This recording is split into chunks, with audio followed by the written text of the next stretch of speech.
Okay, I'm just gonna flat get after it here. Yeah, this is a new episode show number 66 now. Florida is hiring a new head football coach. Who will it be? And who should it be? Man, some crazy things have been happening. You want to get into the rumor mill?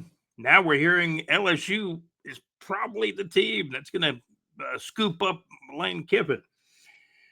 Now, several weeks ago, and I respect these guys very, very much. Buddy Martin and Franz Beard, that they do Gator Bait, they're Gator Bait Media, and they do some, interviews and shows on Facebook, and I heard them several weeks ago saying that Lane Kiffin, that Florida had put to the side about $87 million to hire Lane Kiffin, and that was bold.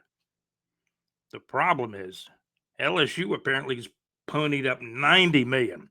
With Lane Kiffin, I think it's all about the money, or that's a big part of it. Maybe there's some things that Lane Kiffin doesn't want to deal with if he'd have taken the Florida job. Just saying, like my old Gator friend, the late Larry Cole, used to say. Just saying. So here's my point. 87 million is too much for a coach, but 90 million, that's even worse. Yeah, we hear rumors it's not a 10-year deal. It's like a 7-year deal. You're going to get that much money over 7 years. And there's probably incentives and bonuses. And yeah, Lane Kiffin, I guess he'd be crazy not to sign that deal. That sounds like the biggest money deal. So here we are. We're going to talk college football. Jaguars came off a nice win over the Chargers, 35-6. How did they do it? They kept pressure on the Chargers quarterback. The Chargers quarterback got banged up late in the second quarter, came back in the game, and then as the Jags built a 35-6 lead, and Travis Etienne hammered home a 13-yard touchdown run. The last 2 yards was pure power as he hit the pylon. One of the best runs I've seen Travis Etienne make, because it had everything. It had speed, power, and determination to hit that pylon and score the touchdown. And the great thing is he kept the ball, controlled the ball, and the Jags were up 35-6. Now, the Chargers put Herbert back in the game in the second half. But as the game got out of hand, they took him back out. So I don't know how serious the injury is. If you play fantasy football and you got Herbert, you better check your lineup to see if he's 100%. I believe I have Herbert in one of my leagues. I'm in about 4 different leagues. We have the Teal Shirt Report podcast fantasy football league, which I was climbing. I was 3-6 and then 5-6. And I don't even think I've checked how I did last week, but we'll do that today sometime and we'll check our lineups. The problem I had last week, Josh Allen had a bad Thursday night game. But we'll check the lineups here in a bit. We're about 3 minutes in. We're brought to you by Saucer Realty and Capital for your real estate needs in North Florida. Larry Saucer Realty and Capital. Whether it's home, residential, business, or commercial real estate, remember this name, Saucer Realty and Capital. Like a flying saucer. Saucer, S-A-U-C-E-R. And go to our home. I can't believe I said that. Go to our homepage at bigjreport.com. JC is our executive producer, and it does.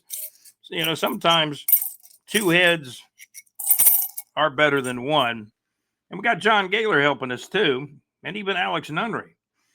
So we put a lot into this podcast. Did I forget to roll the music?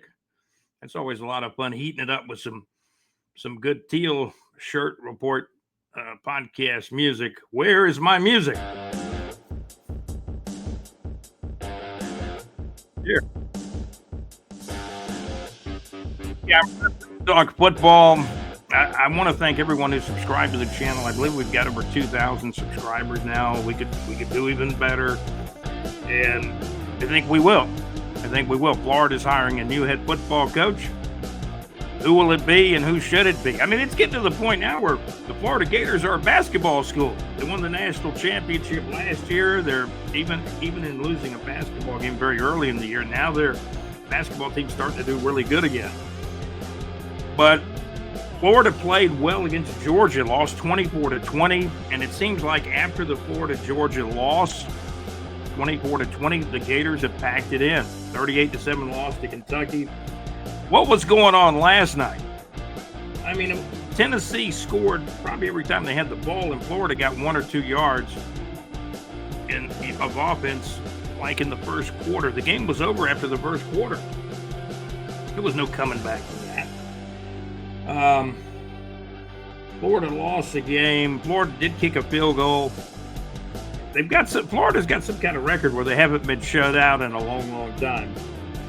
And that's not really the record you want to have. I mean, sure, you want to score points in every game.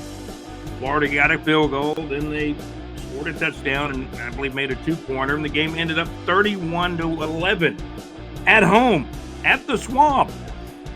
And I think it's the first time Tennessee has won in Gainesville. My God, I think it's been like, I think it's been like a couple of decades, give or take a year or two. John Gaylor reported that to me. The SEC schedules are changing. This rivalry between Florida and Tennessee is changing. It's not going to be every year. It's going to be where the two teams are playing each other, like I think maybe 2 years and 4 years. Out of 4 years, they'll meet each other twice. ESPN, if you didn't know it, they own college football. ESPN/ABC. I know there's some games on Fox and some other networks too, but ESPN runs it. They want good games. Some of these games are good. Some of these games are bad. That Tennessee-Florida game, especially if you're a Florida fan, that game was bad. Tennessee won 31-11. What is going on? Georgia Tech got beat by Pittsburgh. I had an interesting note from that game. Georgia Tech is 9-2. Do they still have a shot at making the playoff? Probably not, unless they beat Georgia in the last game. Georgia better wake up. I know they beat the UNC Charlotte 49ers pretty good, but that's a podunk junction, right? So Michigan won very handily. Who were they playing? Maryland, I believe. We got a bunch of scores, college football scores. Jaguars playing Arizona. We'll check the line on that game, so hang with us. Please hang with us. Jags need to finish at least 10-7. I told somebody. That's what it looks like now, maybe. Today's game, Jags versus the Cardinals, looks like a trap game for Jacksonville on the road now, a 4:00 Eastern time. And my big thing is the D-line needs to show the effort this week like last week. The D-line won us the football game last week. The O-line came to play. Trevor protected the football better, and Travis Etienne ran the ball hard. In fact, as I see it, the Jags got 2 or 3 pretty good running backs now. Use them, and hang on to the football for dear life. Jaguars, can you believe it? They beat the Chargers 35-6 last week. Now they go to Arizona, which is probably a trap game. Last I checked, and we'll update the line, but the last I checked, the Jaguars were actually a 2.5-point favorite. My Ed White Commanders got beat, JC and Mad Max. It was a terrible, terrible game. But I'm going to tell you, the team that beat them, man, St. Augustine and Raines are probably the top 2 high school football teams in Northeast Florida. Then after that, you probably got Bowles and Mandarin. Maybe Nice is in there somewhere, but they got beat in the playoffs too. But you go to St. Augustine, you have to go to St. Augustine on the road, and that's a whole different animal. St. Augustine, that's a second-round game, and Ed White Commanders drew a really top-notch team, and they took a beating. It was St. Augustine winning that game. I'll have to check the score. I believe it was 44-12, but the score is actually on the website at bigjreport.com. You'll find most of the high school football scores, And we're talking about playoffs. We've got the first round, most of the first round playoff games on there. The second round playoff games. Fall Alabama even got beat a week or two ago by. It's been how long has it been? Over a week since they got knocked out of the playoffs by a team called Williamson up in that corner pocket of southeast Alabama. And by the way, we're still updating the high school scores. So if you go to bigjreport.com and the homepage, what you'll find is you'll absolutely, find the scores for the last several weeks of games. If you want to go review, team still alive. Rains won. St. Augustine won. Beat my Ed White Commanders. Beachside got blasted by Ponte Vedra, and those are just some of the scores. That all these scores are actually up on the website, so you can check it out. Getting back to what I really want to talk about, I want to talk about the Jags, of course, but college football has gotten extreme with this Lane Kiffin thing. Everywhere you go, they're talking about it, and it's drama. It's pure drama. Now, apparently LSU's got $90 million on the table for brother Lane Kiffin, and all this is kind of coming about. And of course, I know officially nothing's going to happen until the Egg Bowl. They should call it the Mike Leach Annual Egg Bowl because he beat Lane Kiffin in the last game he was living. How about those apples? I got more apples for you. The Jaguars better get some apple turnovers today out in Arizona, or if they don't, man, that D-line better show some effort. I'm a little worried about this one. Well, we can go ahead and check the line. Let me check the line on the game. Jaguars, see if it's changed any. I think it was 3 points at one time the Jaguars were favored by, and some money went on the Cardinals. Now it's down to 2.5. Let's check it on Sunday. Cardinals, Jaguars. And let me see if I can find the latest line, and we can talk about the Jags game. I've already told you the D line, they got to come. Well, the O line actually got to come to play. Got to get the effort from the D line again. There are players out of today's game. I may be able to pull up that info as well. I believe Trayvon Walker, I believe he's out of this game, but we'll update that. As far as this game goes today, I mean, it's in Arizona, which is basically a West Coast game, right? The Arizona Cardinals are 3-7. Meanwhile, the Jaguars are 6-4. So you're thinking that, as it looks, the Jags should win this one. The line has changed again. At about 9 o'clock this morning, 9:07 a.m. this morning, 66 degrees in Jacksonville with high temperatures getting up to 83 later today. But the ball game ain't at Everbank Stadium. It's not in Jacksonville. It's at State Farm Stadium in Arizona. Arizona Cardinals are 3-7. Jaguars are 6-4. And I believe this line much earlier in the week was 3 points in some circles where the Jaguars were favored by 3 points. Then it went down to 2.5. Now it is down to 2 points. And our source likes Arizona. Our source is not always right, but I'm going to tell you, our source is right a good bit of the time. Arizona, our source says Arizona will win the game, cover the spread, and the total will go over. And what that kind of tells me is our source is thinking, man, the Jaguars defense, they're going to get back to their old ways, and they're not going to show as much effort. That's the key to the game.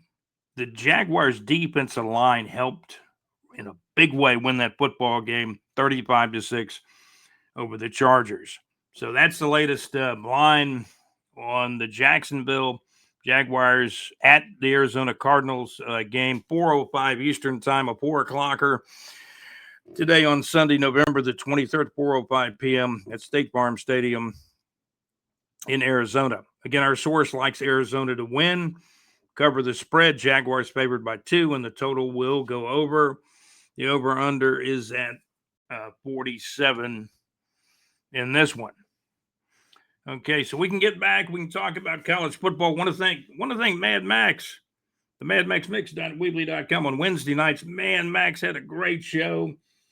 He's been playing songs for me, Atlanta Rhythm Section, playing that Georgia Rhythm. What a great group. And all the original members have passed on, but their catalog is great. And those guys come to life through their recordings, through the magic of records and CDs and everything else you can think of. But ARS, Leonard Skinner, Max plays Steely Dan for me. And he'll play your request too. Check out the madmaxmix.weebly.com. Wednesday nights, 6 till 8 o'clock Eastern time. That's 7 o'clock till 9 o'clock. No. Let me back up on that. 6 o'clock till 8 o'clock Central time. 7 o'clock until 9 o'clock p.m. 7 o'clock till 9 o'clock p.m. Eastern time. And Max has got people listening in both of these time zones and beyond, because he's got listeners in Alabama, which is Central time zone predominantly.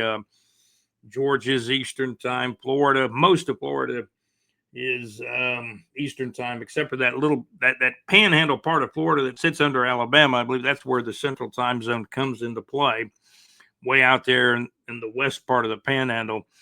So check out the madmaxmix.weebly.com. Max's show is on Wednesday nights. Then the very next night, you got JC coming in with JC live from the pub. I think he's taking Thanksgiving off.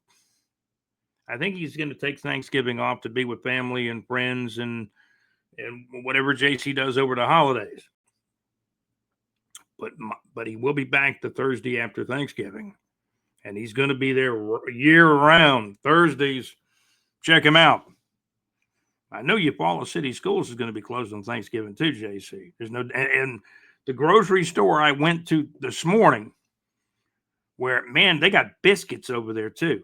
At the grocery store I go to, put them out first thing in the morning. They're making some chili in the deli right now. I may go back, but they had just started it when I was there. I went there early. Found some great buy one, get ones. I sure did. Check out JC live from the pub Thursday nights. He gets underway the same time Max gets underway, 6 o'clock Central time, 7 o'clock Eastern time for the start time, with JC live from the pub at LakeEufaulaHits.com. Great, absolutely great internet radio where it's all good. So JC, we're our executive producer. We're about 17 minutes in now talking college football. So this is episode show 66. My goodness. Episode show number 66. I'll salute Larry Little. You know those guys with the Miami Dolphins that had the perfect team in 72. They went 17-0, won the Super Bowl. They had great running backs, Larry Zonka, Jim Kick, Mercury Morris, to name a few. Paul Warfield, a great receiver who they had acquired, I believe, in a trade from Cleveland a few years prior to that. Bob Greasy was a quarterback. And in the 72 season, Brian Greasy, I call him Brian Greasy. His son's Brian Greasy. Bob Greasy got hurt during the perfect season. Earl Morrall came in and probably won more regular season games than Bob did. Bob got back late in the playoffs. But the Dolphins still had the perfect season. You know why? They had a team.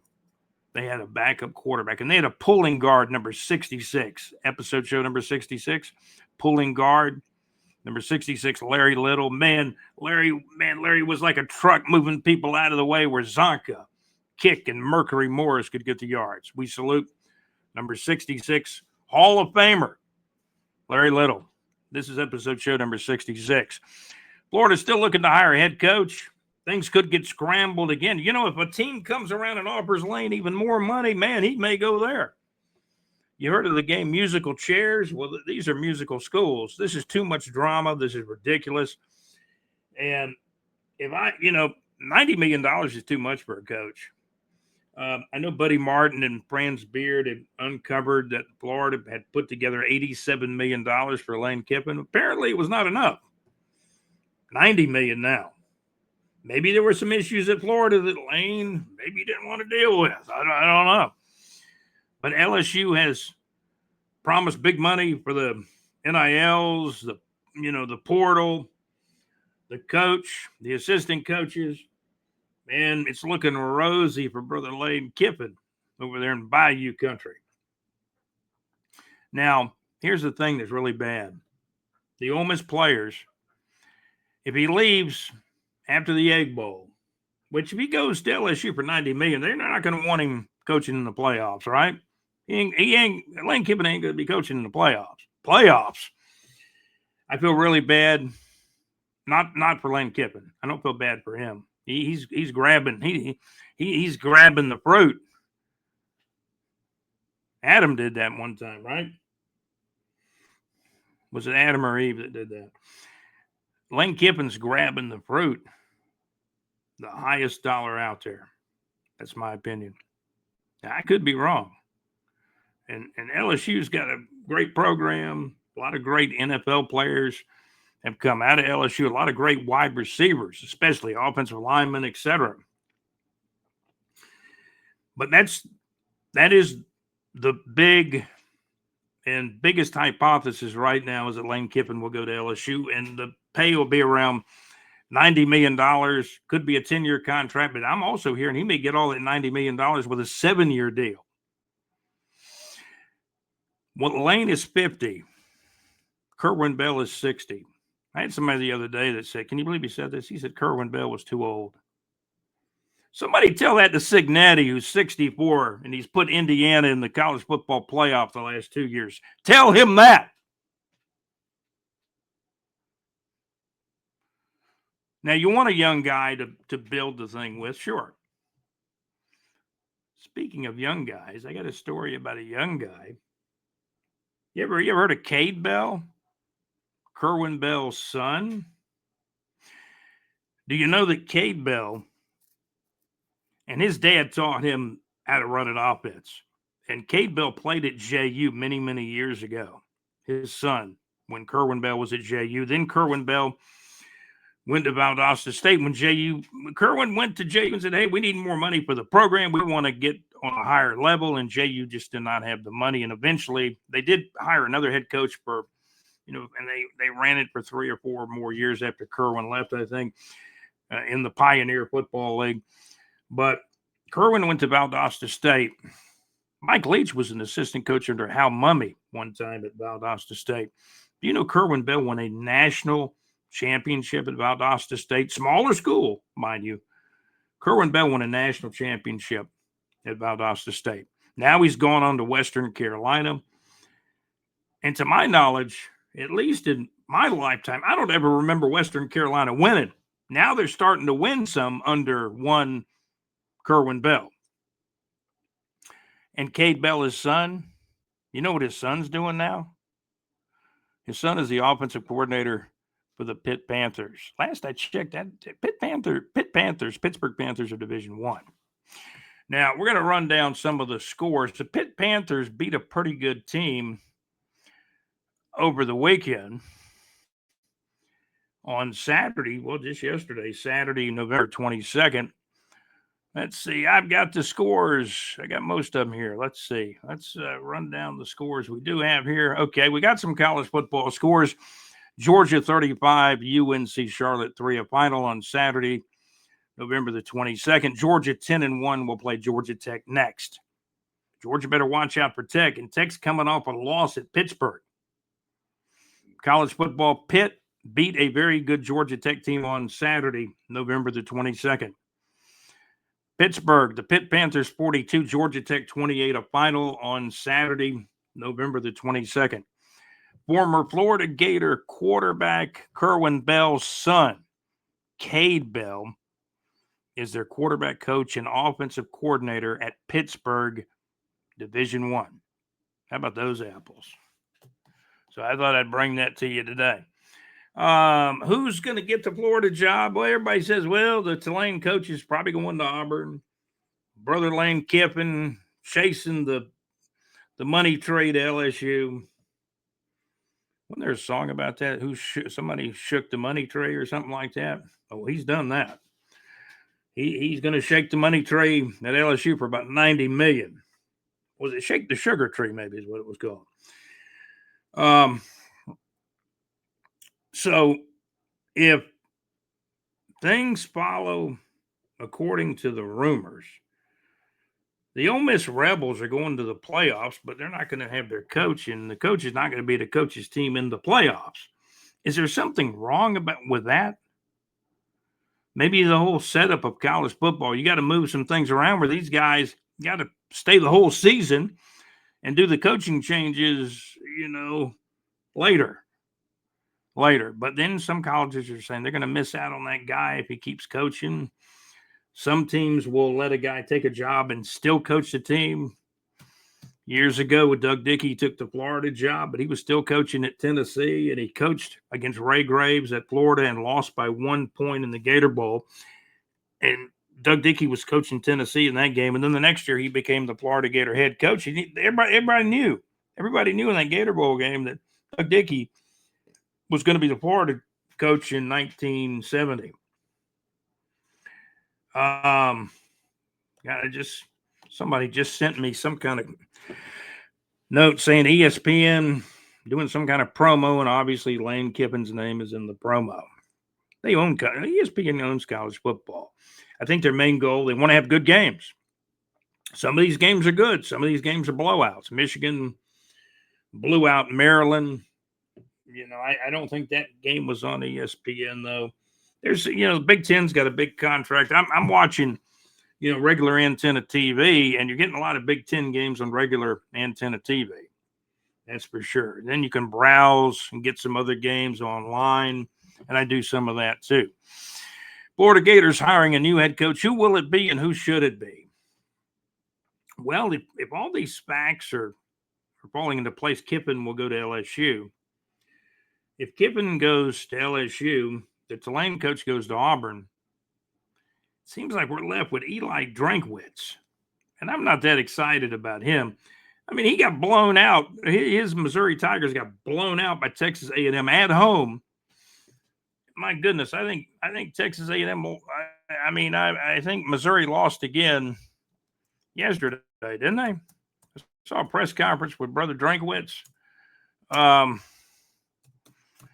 Let's see. Let me see if I can find their score from yesterday. We do know that Kerwin Bell's son, Cade Bell, is the OC at Pittsburgh, and they won yesterday and put 42 points on the board. Here we go. Yeah, Missouri lost yesterday to Oklahoma. They got some defense, don't they? Now, if you're a Florida Gator fan, would you get excited about Coach Drinkwitz, who's lost consecutive weeks, lost to Texas A&M by a couple of touchdowns at home? I believe this game was at Oklahoma. It was at the Oklahoma Memorial Stadium in Norman, Oklahoma. Oklahoma 17, Missouri 6. Drinkwitz wasn't really too offensive in that game, was he? Oklahoma 17, Missouri 6. Oklahoma's ranked 8th. They may make the playoff now. They should. They got a shot at making the playoff if they don't stumble. Then there'll be an SEC championship game too. Oklahoma's moving up. Probably on the next episode, we'll put together the SEC top 5 again, like we normally do most weeks. Missouri ranked 23rd in the country. They're going to fall out of the poll, completely out of the poll now. Oklahoma 17, Missouri 6 yesterday on Saturday, November the 22nd. And now Missouri finds themselves a very, what would you say, a good season, but not great. They're going to go to a bowl game. Missouri, ladies and gentlemen, is 7-4. Do you really want to hire Brother Eli Drinkwitz? Do you want to hire him? 7-4, got blasted by Texas A&M at home a couple of weeks ago, got beat by Oklahoma just yesterday. So we talked about Lane Kiffin probably going to LSU now for $90 million. $90 million. Is there anything wrong with all this in college football? I'm just speaking from the heart and the fact that I've loved college football since I was a kid. Started watching the Gators and Doug Dickey back in about the early 1970s. John Reeves. First quarterback, probably my first sports hero. Lane Kiffin used to be, well, I'm not even gonna broach that story, but he was part of the family. He's still kind of part of the Reeves family, isn't he? I don't know if that had anything to do with anything. You can leave your comments. Leave them. Leave your comments on the YouTube channel. Our channel is called the Teal Shirt Report Podcast from BigJReport.com. So Lane Kiffin, if he goes to LSU, which it looks like that's the big one, everything's going to fall into place. You know how the first drawer is open and things come out. Now that you're going to look for the second drawer based on what happened with the first drawer. You know, it's kind of like everything's falling into place. Kiffin goes to LSU. The Tulane coach goes to Auburn, perhaps. I don't know if the Florida team, I think the Florida Gators brass talked to the Tulane coach's representatives. I'm not even sure if it was an official meeting at all, because I think what happened, I think the Tulane coach kind of got wind that he was going to be offered at Auburn. And, of course, all this is not official. I mean, everybody's still playing the season. You got the Egg Bowl. For God's sakes, you got the Egg Bowl coming up.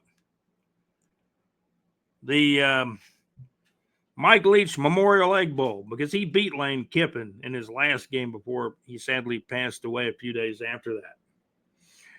So Lane Kiffin, is he worth $90 million? No, absolutely not. Lane Kiffin's had seasons at Ole Miss where his teams kind of run out of gas at the end. I think that's what's happening with Eli Drinkwitz, the pressure. And what has happened at Florida? Why did Billy Napier get fired? You know what really hurt Billy Napier the most? He was a good recruiter. Should have hired a legitimate OC, because he was, Billy Napier was going to call the plays until the cows came home. That hurt him. And the main thing that really hurt him, though, was 2 losses to Miami in the last 2 years and the loss to South Florida this year. And South Florida had one of their better teams. They did. They had one of their better teams.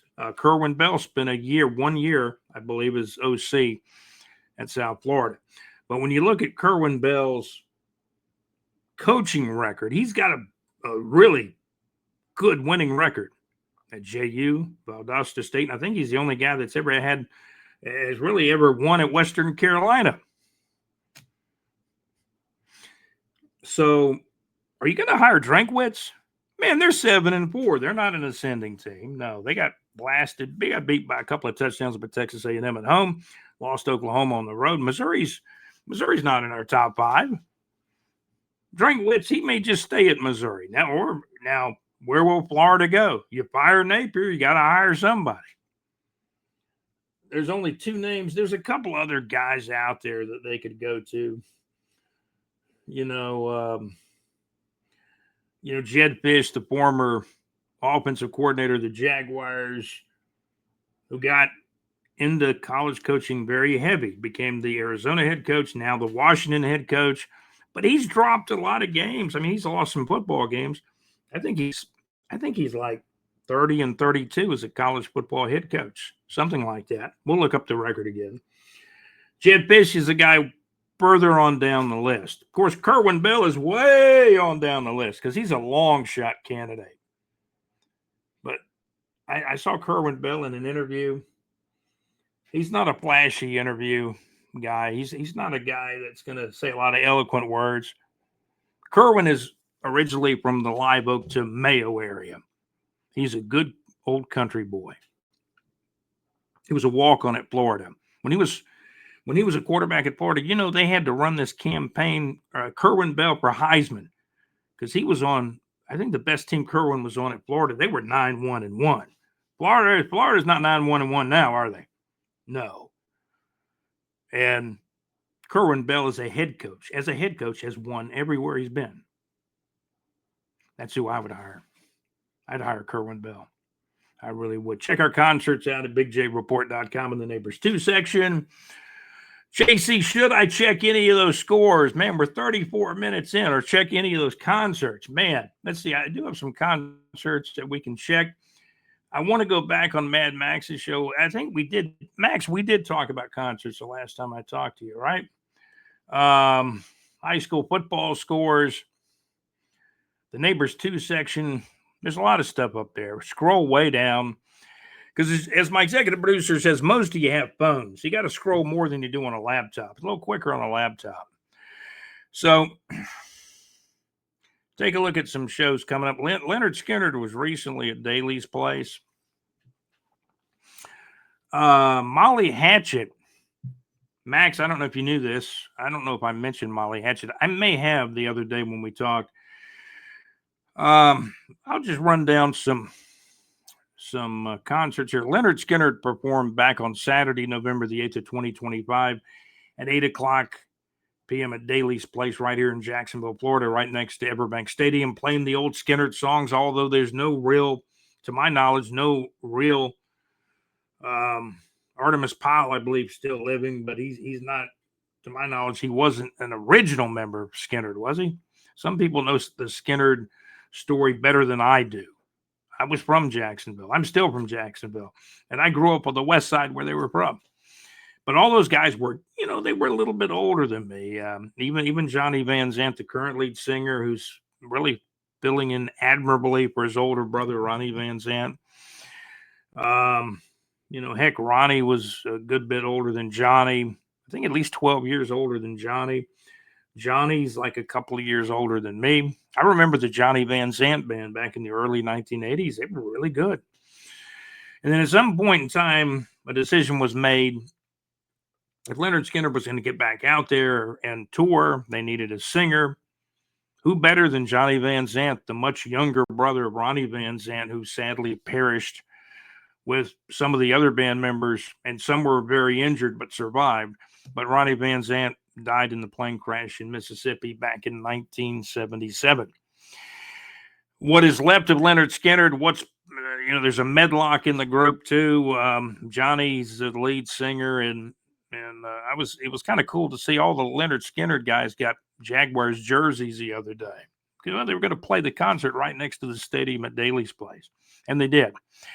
Shows coming up, Molly Hatchet, and Max played a great song by Molly Hatchet that I used to hear on the jukebox on the west side. I think it's Sonny's Barbecue on Lane Avenue. Dreams I'll Never See. And then Max said that was not an original Molly Hatchet song, but Molly Hatchet maybe did the best version of it. Molly Hatchet, Dreams I'll Never See. Molly Hatchet has no original members left in the group. Probably the top two guys were Danny Joe Brown, the singer, Dave Lubeck, who was a world-class guitar player, both long passed away. Especially Danny Joe Brown has been gone. How long has he been gone, Max? At least 20 years or more, maybe 25. He passed away a long time ago. But Molly Hatchet playing the old songs in the group, and to be very cordial to the guys in Molly Hatchet. Now, I know some of those guys have been in the group for a long time. They're just not the original members. Molly Hatchet in concert on Saturday night. That's going to be, that's coming up in just a few days. Molly Hatchet in concert on Saturday night, November the 29th of 2025 at 8 o'clock p.m. at the Ponte Vedra Concert Hall in Ponte Vedra Beach, Florida. I don't know who this guy is, but we're going to promote it. I guess. Oh, I'm getting tongue-tied. I guess I'll have to watch him on YouTube to see if I can find who Liam St. John is. You may know them, but also Liam St. John will be performing at Jackrabbits live in the San Marco area of Jacksonville, Florida. That's on the south side, Max. That'll be on Friday night, December the 12th of 2025 at 8 o'clock p.m. at Jackrabbits Live. We got a picture of the Jackrabbits door you enter to go to the show. We've got it on BigJReport.com in the Neighbors 2 section. Our concert listing is up there too. Also, another great event, tickets for Mickey Dolenz of the Monkees Songs and Stories at the Florida Theater. That's going to be great on December the 5th of 2025. Those tickets are on sale now if there's any left. Tickets going on sale now for the Beach Boys. I understand the Beach Boys are going to be at the Ponte Vedra Beach, Florida Concert Hall. The Beach Boys will be in Ponte Vedra Beach, Florida at the Ponte Vedra Concert Hall on January the 26th of 2025. Also, Max, I know we mentioned Carla Bonoff, and JC knows who Carla Bonoff did. Probably her biggest signature song was a song called Personally back in the 1980s, early to mid 1980s. Carla Bonoff. Let's see, Carla Bonoff will be performing on Saturday, February the 7th of 2026 at 8 o'clock p.m. That's Carla Bonoff at the Ponte Vedra Concert Hall. I lost my monitor there. Let's get back to the script here. Carla Bonoff will be at the Ponte Vedra Concert Hall in Ponte Vedra Beach, Florida. And that's going to be on Saturday, February the 7th of 2026 at 8 o'clock p.m. for Carla Bonoff. Now, JC, how about this one? Also, Foreigner with Lou Graham. Lou Graham says, I'm going to join him again. And Lou Graham's probably one of my favorite singers. Had that song Midnight Blues, one of his solo songs. But he made his fame with Foreigner, and he's going to be going back with Foreigner for this show. Also, Foreigner with Lou Graham and Night Ranger at the St. Augustine Amphitheater in St. Augustine, Florida, on Friday night, April the 17th of next year in 2026 at 7:30 p.m. I understand the group Journey, will be performing sometime later in 2026 as well. We'll put that date on the concert listings in the Neighbors 2 section at Big J Report really, really soon. High school football, my Ed White Commanders got beat, but it was a second round loss. Ed White won the district championship with an overall record of 8-2. Then they won a playoff game. Pine Forest. Ed White beat Pine Forest pretty convincingly. I believe it was 41-20, I believe. But all those scores are up at bigjreport.com. Scroll the homepage for high school football playoff results. But then round 2 in St. Augustine, Ed White got way behind in the game early. They lost 44-12. St. Augustine 44. Ed White Commanders 12. Rains was a big winner in the second round of the playoffs. Ponte Vedra knocked out Beachside. But all those scores, all those high school football playoff scores are up on the website at bigjreport.com. I keep you up to date with the Icemen too. Jacksonville Icemen having a pretty good season. Let's check the standings. They started out on a long road trip, then they came back home. Let's pull up the hockey standings and tell you where the Icemen are right now. Jacksonville Icemen, 14 games in, 8 wins, 6 losses. And, the Icemen, they make roster moves as the season goes along, so they're going to get better and better. Bob Arablo and the folks that run that team, man, they do a great job. Everybody just wants the Icemen to make it a little further along in the playoffs when they get to the playoffs. But right now, the Jacksonville Icemen, 8 wins, 6 losses after 14 games, still very, very early in the East Coast Hockey League season. So we gave you some of the scores of college football. I know Georgia Tech got beat by Pitt. Cade Bell, Kerwin's son, the offensive coordinator there, and they put up like 42 points on the Jackets. Pitt beat a very good Georgia Tech team Saturday. Pitt 42, Georgia Tech 28, a final on Saturday. Former Florida Gator quarterback Kerwin Bell's son, Cade Bell, is now their quarterback coach in OC at Pittsburgh, and that's Division I, ladies and gentlemen. How about those apples? And weather's looking pretty good. We may see some clouds today. As I look out the window, I'm seeing sunshine. Any possible fog is now burned off. We're going to look at some clouds, at times mostly cloudy to partly cloudy, but right now getting some sunshine as I look out the window here at World Headquarters at bigjreport.com. We'll see some more clouds today. High near 83 in the afternoon. Still dry in North Florida. Low temperatures late tonight near 60, so not quite as cool. Winds west at about 5 to 9 miles per hour. It's going to do it for the weather report. Did we want to throw in some more of these scores? Okay, Tennessee. As you know, Tennessee 31, Florida 11. And you should have seen the post on social media. Some guy called it with an SH show. And then I get this message from Gaylor. I don't know if I should tell this, but I think I will. I don't think Gaylor will mind. I I messaged with Gaylor, John Gaylor, our correspondent and contributor. Gaylor had a funny line about it. Gosh, 31-3 Gators stave off being shut out. Okay. Gaylor had a funny line, though. He talked about Oregon State won the Pac-2 championship, only 2 teams left. I thought they were going to add more teams to that league. We'll have to do some research on that. Gaylor thinks the Jaguars will win. He's thinking it may be ugly, but thinks the Jags will beat the Cardinals in Arizona. Georgia Tech getting blown out. So on Facebook, I did something I've never done. I always post the Florida Gators score, whoever they're playing, in our Facebook group. But all of a sudden, I posted a guy face down in the snow holding up a white flag. Like, hey, we've had enough already. Bring on the new coach. Then Gaylor makes this.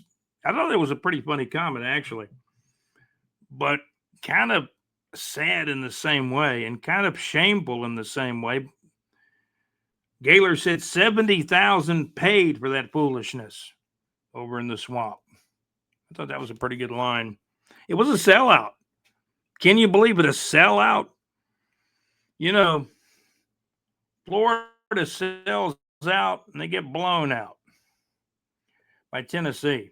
First time Tennessee's won in the swamp in like nearly 20 years, I think, give or take a year. Tennessee 31, Florida 11. Ouch. Gators fall. Tennessee's ranked 20th in the nation. I think they still got to play Vanderbilt, too. John Bass with a good post in our BigJReport.com Facebook group, in our Big J Report Facebook group. Other scores, college football, some Big Ten action. Michigan 45, Maryland 20. Penn State, man, 37. Nebraska 10, a final score on Saturday. Then I heard another rumor. I don't know how true this could be, but DeBoer at Alabama, is he feeling the pressure? He's not going to lose his job now because, quite frankly, he's won some pretty big games. Beat Georgia this year. Probably was his big signature win. You know, and Bama's like, what's Bama now? 8-2, I believe. And they got Auburn coming up in the big Alabama-Auburn, the Iron Bowl. They call that one the Iron Bowl. I mean, I lived up that way for a while. They call it the Iron Bowl. They do. But how about this one? I hear these rumors that, what's the guy's name? Kalen DeBoer, right? Is that his first name, Kalen?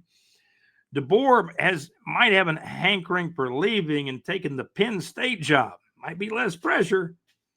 But what happens then? What if DeBoer, and I'm going to tell you, probably about half the Alabama fans won't mind. But he's still had a pretty good year, and he's starting to kind of do things. It's improving with Alabama under DeBoer. It's not like Nick being there, but what if DeBoer just says, hey, I've had it. Man, there's going to be pressure. I got Nick Saban and the Bear, the memories of both of them. I can't live up to either one of them. Although they've had a good year at Bama. They really have. They lost to Florida State in game 1, and that was awful. And if they had lost 2 or 3 more than DeBoer, they might have been saying, hey, maybe you should leave. Or we'll carry your bags for you out of here. What if DeBoer took the Penn State job? Something crazy happened and DeBoer took the Penn State job. Now, does Alabama pony up $100 million for Lane Kiffin? Could it happen? And then everything changes again, right? And then all of a sudden you're sitting there saying, okay, well, who's going to take the LSU job? So Lane coach goes to Auburn. I think that one might be pretty solid. But then who would go to LSU? Who? Nick Saban's not going to coach again. He's not. He's not going to go back to Bama for 1 or 2 years. He's not going to do that. He's done with it. NIL. Oh, my gosh. Like the Valley girls used to say, gag me with a spoon, right? He's not going back. But what if DeBoer leaves? I'm heading to Penn State. I'm going to hop on a boxcar and head up to Happy Valley or whatever they call it up there in Pennsylvania, Penn State. And then he's set.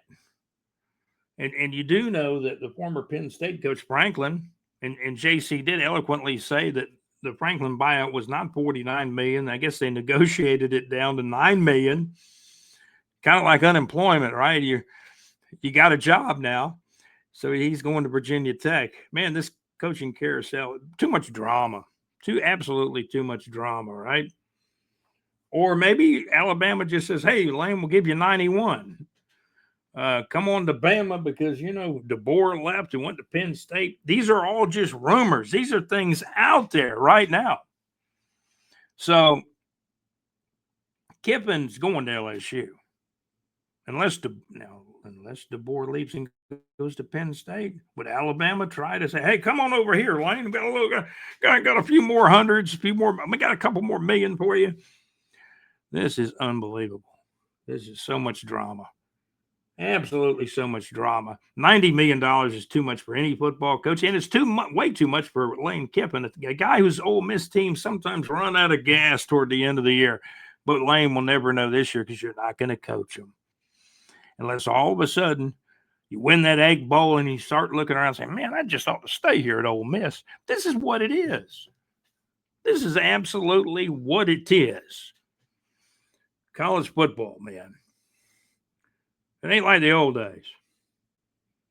It's not like the old. And Florida fans wanted Billy Napier out. You got him out, but now you got to hire somebody else. And the boy at Missouri, Drinkwitz, man, they're kind of falling apart right now. They're losing games too. My goodness. So what do you do? I know what I would do. I'd get on that phone and say, Western Carolina, we'd like to talk to Kerwin Bell. We'd like to talk to him. We would really like to talk to him just to see where his head's at. It'd be his dream job. He'd want to be at Florida. You're going to get me crying now. And the rest of these guys, they don't want to. They want to go where the huge money is. Yeah, Kerwin Bell would get a raise, but he's only making what's Kerwin making? He's making $200,000 to $260,000 a year, and I'm just estimating that it's over $200,000 a year. He signed a new deal with Western Carolina, I think, last year in 2024. So they must really know what Kerwin can do. They extended Kerwin. Kerwin's about the only coach that's ever won anything there. My gosh. And Scott Strickland, you got a guy that played quarterback in Florida, right up the road in Western Carolina. You could call him. What would the buyout be? You could buy out of that contract for $1 or $2 million or less. And Kerwin would work for $1 to $3 million a year. But what you do is you put incentives into that contract. You have a winning record, you're going to get more money. You win the bowl game, you're going to get more money. You win the SEC championship, Kerwin might get $5 to $10 million for winning an SEC title. But let me ask you this. If Lane Kiffin came to Florida and he was there for 4 or 5 years, just suppose, let's say, everybody, there was a big group of the fan base that said, Lane Kiffin is coming. Man, oh man. But what if Lane Kiffin coached at Florida, 4 or 5 years went by and he never won the SEC? Florida fans would want him out of there, wouldn't they? Lane Kiffin is 50. Kerwin Bell is 60. You got Kerwin Bell's son, Cade Bell, the offensive coordinator. He comes from pretty good lineage. And I'm pretty sure Kerwin Bell taught Cade Bell the offense that he scored 42 points with when Pittsburgh beat Georgia Tech on Saturday, November the 22nd. It's Sunday, November the 23rd. Go Jags. This could be a trap game. The point spread has shrunk from 3 points the Jags were favored by down to 2.5, now down to 2. Our source likes the Cardinals to beat the spread and win the game. And they like the over. You know why? They're thinking our defense is going to fall back down again and not give the effort like they did last week. Because that defense, they got pressure on Herbert, and that's how the Jaguars really won the game. And ETN, what a great run when the Jaguars got over 30 points, and they finished with 35 points, Mr. Gaylor. We're getting close to getting a stake on this Jaguars offense. If thing, keep it going. But I'm going to tell you, the game in Arizona looks like a trap game. Jags are 6-4. There's people on Twitter that are saying, "Oh, the Jags are going to win 11 or 12 games. They're drinking the Kool-Aid." I think if the Jags play well, the defensive line gives the effort, the O-line comes to play, Trevor Lawrence can protect the football, and the running game is a benefit to the team. Where the run, that running game being successful is huge for that offense, and the wide receivers catching the football, not dropping it. Got a new guy with the Jags who the Jags got in the trade from the Vegas Raiders, Jacoby. And Jacoby can catch the football. He's already paying dividends in his first couple of games. He's kind of like the new Christian Kirk. Why did they sign Christian Kirk? Why did they trade for Jacoby? Because he can catch the ball. That's going to do it. Teal Shirt Report podcast. We covered a lot of areas. Go Jags. Duval. I think I still got a better Duval than Liam Cohen. Liam, you got your work cut out for you. We need 10 wins with the Jaguars this year. That's going to do it for the Teal Shirt Report podcast. We're eloquently produced by JC, our executive producer, also Alex Nunnery. Our contributor and correspondent is John Gaylor. Thanks to all our sponsors at madmaxmix.weebly.com. Max, thanks for everything. Enjoy our messaging, and I appreciate all the requests from Mad Max and the madmaxmix.weebly.com on Wednesday nights. And JC's playing me songs on Thursday night, live from the pub with JC at LakeUpAllTheHits.com. Great internet radio where it's all good. This is the Teal Shirt Report podcast. Larry Little, maybe one of the best left guards of all time. He ignited that running game with the Miami Dolphins back in the 70s for the perfect season in 72. We salute Larry Little, number 66. This has been show number 66 of the Teal Shirt Report podcast. See you soon. Kerwin Bell is a long shot, but he's my choice. You guys have a great day.